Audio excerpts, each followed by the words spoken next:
I'm going to show you a little exercise. Now, if you've seen it in the past, okay, what I'm going to recommend that you just be quiet and just watch the other people, because we can learn an awful lot from the others too.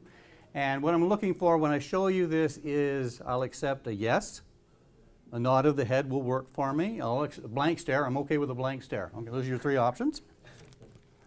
Got them all covered. Got them all covered. So what I want you to do is to say yes or nod your head when you see the arrow. Okay. Anybody not see the arrow? All right. Would somebody point, where's the arrow? Between the E and the X. It's actually the negative space between the two letters. Now, I've had workshops where there was nobody in the room that saw it. And when I point to it, it's like this collective gasp that goes on there. This thing suddenly appeared in front of everybody, right? All right, now, where do you normally see this thing? Cruising. On the side of a truck and it's driving down the road. So the next time the truck drives by, what's the first thing you're going to see? The arrow. And you go, thank you, Larry, because you can see the arrow now everywhere. And now, come to Larry's next seminar. Yeah. That's the two thoughts we want you to have. All right, so what I just did is I just programmed your reticular activating system, which is, I think the best way that I've heard it described is, think of it as a filter. It's a focusing filter that'll bring things into your consciousness and takes things out of your consciousness that aren't important. I've heard estimates that there's approximately 6 million pieces of information pouring into your brain at any one given time. So that would be, if we look at Dan's picture over here with your 5 senses, those 5 senses are all sucking in information from all over the place. It could be from how hot the room is, how far people are from you, whether there's perfume, no perfume, distance, all this stuff, all this information is pouring in. Now, what would happen if Margie focused on all 6 million at the same time? There'd be a mess to clean up later, Crazy. right? Yeah, well, you'd go insane. So your reticular activating system, what it's designed to do is to shrink that down so that we can function.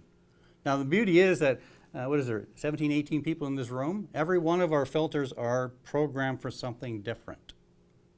I'll give you some examples of a reticular activating system in play. Anybody here have children? Okay. Think back to when they were little. Did they ever get sick? Yeah, they'll do that to you, right? All right, so they're little. Close. And you're up with them. It's late at night. You're worried. You're exhausted because you've been up nursing this little one for a little while. And then all of a sudden, they go off to sleep. So it's your chance. You get a chance to rest, so you lay down. A little while later, fire engine roars by, sirens blaring, lights flashing, and you sleep right through it. Baby whimpers, and you're wide awake because the RAS was set for the babies. Everything else become irrelevant. All right, so we'll do that. Things we're focused on.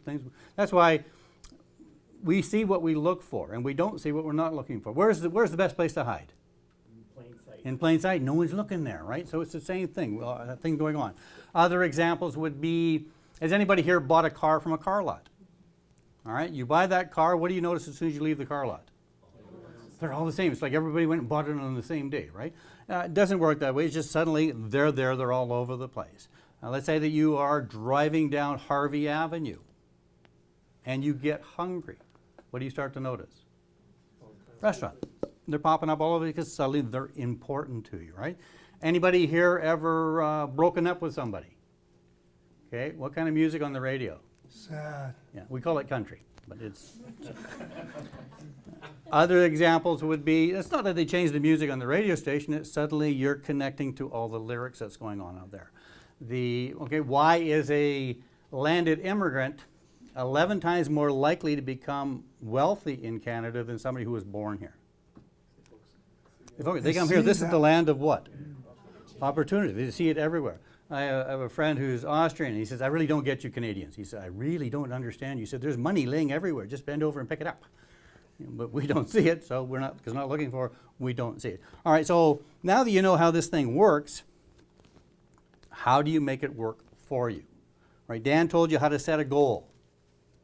Now what's going to happen is, once you've set that goal, over there I guess would be the goal, you've set that goal, your reticular activating system is going to kick into gear.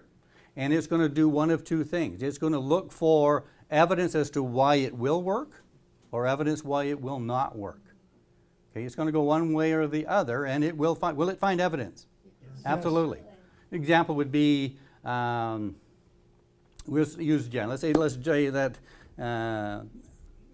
Jen and Clint are in a relationship, and Jen believes that Clint has a wandering eye.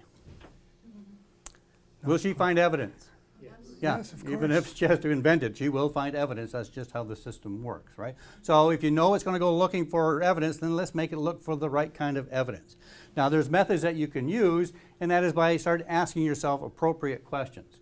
And I recommend using the 6 W's. Anybody know what the 6 W's are? Who? Who? knows? Yeah, who, what, How is one? when, where, why, and how. And yes, how it's so, it's just that it's on the wrong end. Okay. Yeah, we have to be a little flexible here. All right, so you look at your 6 questions. So what are some questions that you could be asking yourself towards your goal? Who's going to help me? Who's going to help me? Now, every one of these questions have to be geared so that it's going to produce the right kind of evidence that you're looking for here. So and every time we answer one of these questions, like, okay, where should I go to get the resources? Like, why am I doing this? Why would somebody want to help me? So what happens is your reticular activating system will go looking for the evidence. So let's give it something to go looking for. All right, so and every time you answer this, what does it do to your faith? It increases it. Everything is geared to increasing the faith level here. Does that make sense? Yes. All right.